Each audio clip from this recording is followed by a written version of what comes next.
Nakatakdang magtungo sa Silang Cavite ngayong umaga mga kinatawan ng Korean Embassy para bisitahin ang inarestong Korean dahil sa umano'y pangingikil sa mga kapwa niya mga Koreano na turista sa bansa.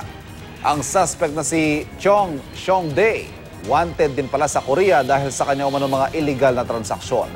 Narito ang exclusive report ni Katrina Son. Ngayong araw nakatakdang i-inquest sa Imus Cavite Provincial Prosecutor's Office ang isang Korean national at isang dating pulis na mga sospek sa pangingikil umano ng milyong-milyong halaga sa mga Koreanong turista na eksklusibong inireport ng GMA News noong Biyernes.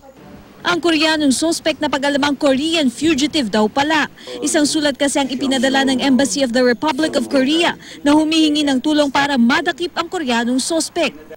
Ina-alarm tayo na dito sa lalawigan, dito sa ating area of responsibility, may nagaganap ng ganong illegal na transaksyon. Marami na raw itong mga nabiktima ng mga Korean nationals na nagbabakasyon sa bansa. Mababa raw kasi ang ibinibigay nitong tour packages. Ang pangalang Do-yoon Lee ay di rin daw niya tunay na pangalan at ginagamit lamang daw niya ito para makapambiktima. Ito po yung ginamit niyang pangalan na nagtatransact siya para hindi ma-detect o ma-determine ng ibang mga law enforcer natin. Ang tunay na pangalan daw nito ay Chong Seong-dae.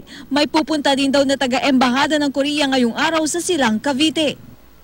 Para sa unang balita, Katrina Son reporting.